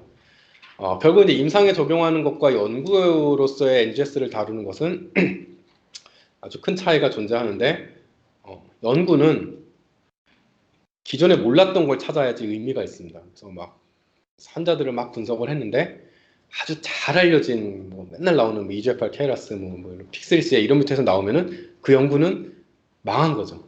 논문을 못 쓰니까. 그리고 이제 그 낙담을 하는데 사실 이제 임상에서는 그런 게 나와줘야지. 그러니까 드러거블한 뮤테이션이 나와주는 게 목표거든요. 그 노블한 뮤테이션을 발견했다고 해서 환자한테 좋을 게 하나도 없는 상태입니다. 그래서 이제 결국 연구는 얼마나 모르던 거를 많이 찾아낼 수 있느냐. 그래서 결국 안 보던 사이트를 계속 보려고 하는 것이고 이제 환자에게 적용하는 거는 얼마나 잘 아는 부분을 정확하고 확실하고 빠르고 저렴하게 검사를 해줄 수 있느냐 문제거든요. 그래서 굉장히 많이 갈립니다. 그런 의미에서 유전체 데이터를 전체 DNA 티슈의 DNA를 갈아 넣는 것이 아니라 이렇게 하면 너무나 많은 30억 베이스 페어에 해당하는 부분들을 전부 다 읽어야 되기 때문에 그렇게 하지 않고 필요한 부분들만 이제 읽어내는 것을 우리가 이제 타겟티드 시퀀싱이라고 영역이라고 불려서 지금은 그렇게 사용을 많이 하고 있습니다. 특히 이제 엑손 영역이 아까 보여드렸지 1%에서 2%라고 했는데 그 위치만 읽어도 적어도 나머지 98, 99%는 안 읽기 때문에 훨씬 비용이나 또는 데이터의 크기에서 큰 이득을 거두게 되고요. 심지어 그것도 많다. 우리가 2만 개나 볼 필요가 있냐. 이 환자, 이 캔서는 진 100개만 보면 된다. 그러면 100개만 읽어내도록 우리가 이제 타겟을 해서 읽으면 너무나도 작은 사이즈로 저렴하게 볼 수 있게 됩니다. 연구는 못하고요. 그래서 이제 얘를 그 위치들만 찍어내는 그런 기술들을 우리는 타겟 인리치먼트 어나리시스라고 하고, 타겟 인리치먼트를 하는 것은 뭐 크게 두 가지 정도로 합니다. 그래서 이제 앰플리콘 베이스로 해가지고 마치 PCR을 하듯이 프라이머를 짜서 특정 유전자들에만 프라이머를 짜서 걔네들만 이제 여러 번 읽게 이렇게 만들거나, 또는 DNA를 이제 잘게 부순 후에 그 아까 마이크로레이 프로브 만들었듯이 우리가 프로브를 만들어서 걔만 풀링해가지고 얘만 가지고 이제 시퀀싱을 이어가고 나머지는 씻어내버리고 이런 방식으로 하기도 하고요. 근데 결국은 뭐 어떤 방식을 쓰느냐, 지금은 별로 차이가 없는 것 같지만 실제 정확한 데이터 분석을 위해서는 이것까지 전부 다 고려를 하게 됩니다. 그래서 홀엑솜, 홀지놈은 물론 하는 사람도 있지만 너무 비싸서요.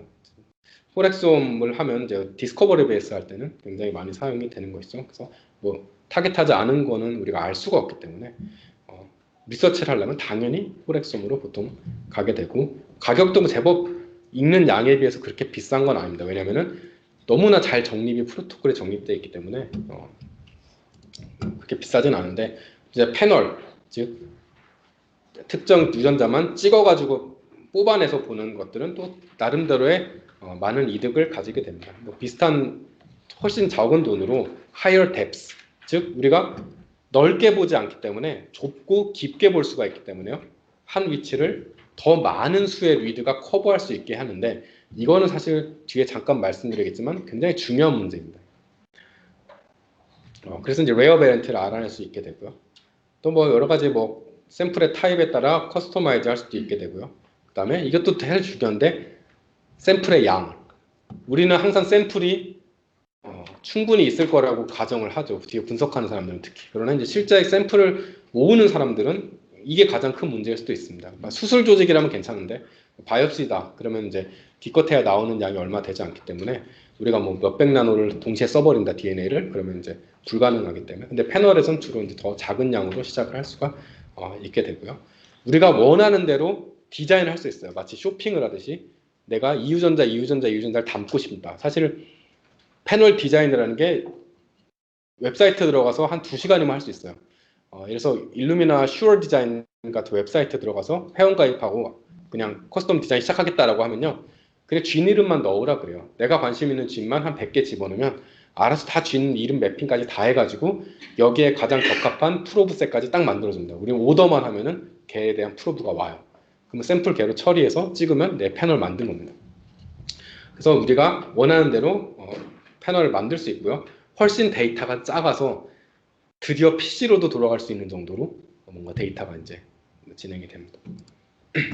그래서 이거 정량적으로 나타내자면 결국은 이제 홀엑솜은 비싸고 새로운 거 알아낼 수 있지만 얘는 싸고 대신 새로운 건 못 알아낸다. 이렇게 말할 수 있고, 이제 레어 베리언트라고 하는 것은 사실 조금 더 고차원적인 문제긴 한데, 아까 보여드렸듯이 베리언트를 찾을 때 그 위치에 리드가 이제 몇 개가 있느냐, 그리고 그 중에 얼터너티브 관리를 표현하는 리드가 몇 개가 있느냐, 얘가 중요했는데 상황에 따라서 그 개수가 너무나 작을 때가 있습니다. 그래서 그거는 결국 리드 개수가 많아야만 발견할 수 있기 때문에 적어도 5% 이하로 보이는 그런 베리언트를 발견하기 위해서는 적어도 500X에서 2000, 3000X 정도로 찍어야 됩니다. 홀엑솜을 아무리 싸졌다고 해서 홀엑솜을 이 가격으로 찍으면 한 샘플 찍는데 500만 원에서 1000만 원 정도 듭니다. 근데 이제 타겟티드로 찍으면 뭐 2, 30만 원에도 그렇게 만들 수 있기 때문에 좋은 선택이 될 수 있어요. 카피 넘버 디텍션도 마찬가지로 패널로 할 수 있게 되고요. 이건 뭐 간단하게 말씀드리자면은 이 패널로 찍으면 얘가 듬성듬성 찍기 때문에 얘가 높고 낮고를 단순 비교할 수가 없게 돼요. 그래서 이런 경우에는 굉장히 여러 명의 환자들을 동일 패널로 찍어서요, 얘네들끼리 서로 비교하는 게 아니라 동일 사이트에 다른 사람끼리 비교를 합니다. 그렇게 해서 정상보다 많이 높은 경우만 이제 카페 넘버가 높다 이렇게 나타내기도 하고, 이런 다 제가 말씀드린 게 툴이 다 있는 문제고요. 마찬가지로 다 같은 데이터에서 출발했습니다. 네, 마지막으로 뭐 조금 테크니컬하지만 퓨처 챌린지를 조금 말씀드리자면, 사실은 이게 분석 자체에 대한 거는 사실 뭐 한 4, 5년 전에 비하면 너무나 쉬워졌습니다.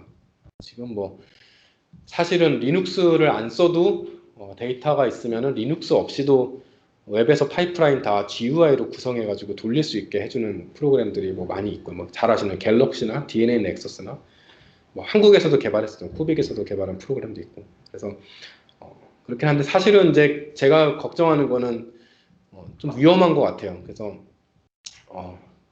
그냥 그거를 데이터에 다른 생각 없이 그냥 넣고 결과 나온 거를 믿고 그냥 하면은 사실은 저는 안 하는 것만 못하다고 생각합니다. 그래서 이제 많은 고민들을 해야 되는데 이제 점점 이게 우리가 고려할 게 많아지고 있습니다. 임상 데이터로 넘어가면서부터 연구 데이터야 뭐 사실은 내가 뭐 변이나 이런 게 있고 뭐 문제가 있는 걸라고 생각하고 막 실험하다가 알고 보니까 아니면은 그냥 뭐 연구만 조금 망하고 마는데, 이제 환자에 대해서 적용할 때는 100명 중에 뭐 에러가 막 3, 4% 나온다고 치면 뭐 수치적으로 훌륭하지만 100명 중에 3, 4명은 실제 환자들이 잘못된 치료를 받을 수 있는 거거든요. 굉장히 조심해야 되는 영역이라 이걸 더 정확하게 만들기 위한 그런 노력들이 많이 지금 진행이 되고 있습니다. 그래서 대표적인 이제 캔서 퓨리티, 헤테로지네이티. 이가 캔서가 이제 단일 클론이지만 실제로 단일 클론이라고 우리가 가정해 왔지만 실제로는 단일 클론이 아니잖아요. 사실 저는 엄밀하게 따지면은 우리 몸을 구성하는 모든 세포는 다 다르거든요. 조금씩 다 다르잖아요. DNA 시퀀스가 복제할 때마다 몇 개씩 변이가 생기기 때문에. 그래서 이제 단일 클론이라는 건 원래 이론상 존재할 수가 없습니다. 근데 캔서 같은 경우는 특히 한 셀에서 출발했음에도 불구하고 특히 뭐 DNA 인티그리티 기능이 많이 망가지기 때문에 실제로 보면은 굉장히 여러 가지 클론들이 이제 같이 존재한다고 보면 됩니다. 그럼 결국 얘네들의 내에서 이 특정 클론이 갖고 있는 변이나 특정 클론이 갖고 있는 카피 넘버나 특정 클론이 발현하고 있는 유전자를 분석하는 건 굉장히 중요하고도 어려운 문제가 됩니다. 그래서 클론 특히 이제 마이너한 서브 클론에만 존재하는 그런 변이들을 보면 전체 메이저 서브 클론에서 변이들은 이렇게 아주 디텍트하기 쉽게 보이지만 마이너 서브 클론은 이렇게 몇 개 안 보입니다. 나머진 다 변이가 없는 클론이기 때문에 그럼 얘는 시퀀싱 에러랑 구별하기가 점점 더 어려워지고요. 훨씬 더 정교한 분석을 필요로 하게 됩니다.